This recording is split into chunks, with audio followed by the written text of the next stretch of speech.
We often hear reports about children in the foster care system in Arizona. But Julia, what happens when these kids become adults? Cronkite News investigative reporter Sydney Glenn is taking an in-depth look at the outcomes.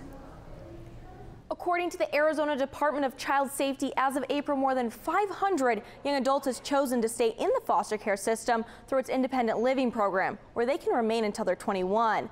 At the age of 18, they have that choice. Either way, the road to independence is a difficult one. JAQUELYN Cedillo, just 18, is one of those cases. She's part of DCS's independent living program. But a few short months ago, she was living in a park. We had to sleep at the park because we couldn't afford the next days for the motel, and so then I ended up donating plasma just to go pay for the next days. Though she was getting about $700 a month from the state, she didn't know how to make it work. Claudia Torres, Cedillo's mentor from a nonprofit agency in Phoenix, says managing money can be difficult, much less for a foster teen with a 5-year-old child of her own. That money could be going to rent, but it's going towards that new pair of shoes, or those really nice jeans that perhaps are not necessary, but teenagers.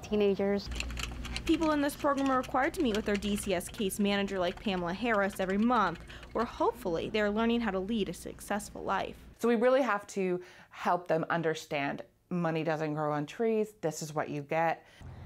In order to be part of DCS's independent living program, people like Cedillo must either be in school or working.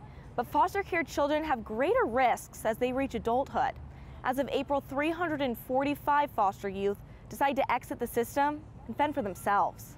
One walking down here on Frontage Avenue on I-17, and he didn't look homeless, so I don't think he was homeless, but you know that he's just not where he should be. Tonia Stout, a professor of social work at ASU, says some youth that age out have the best of intentions, but just don't know how to follow through. If a young adult exits from foster care and they don't stay in the system, who's going to help them find the money to take a GED, find a place to take the GED, find the prep courses to do the GED, and then if someone does help them to do all that, actually be able to do it. According to a report by the Jim Casey Youth Opportunities Initiative, only 58% of children in foster care will graduate high school by the age of 19, compared to the 87% of all 19-year-olds.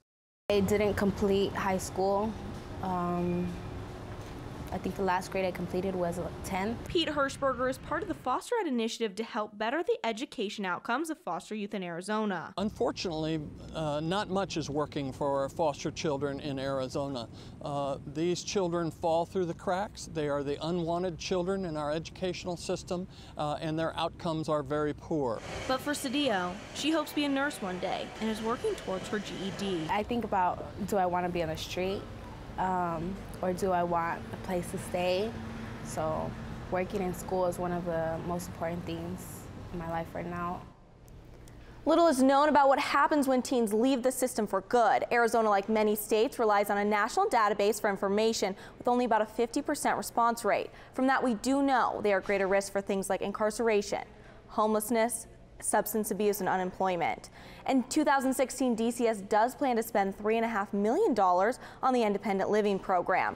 For a full multimedia report on aging out of foster care, including a link to learn more about the DCS independent living program, head to cronkitenews.azpbs.org. With the investigative team, I'm Sydney Glenn, Cronkite News.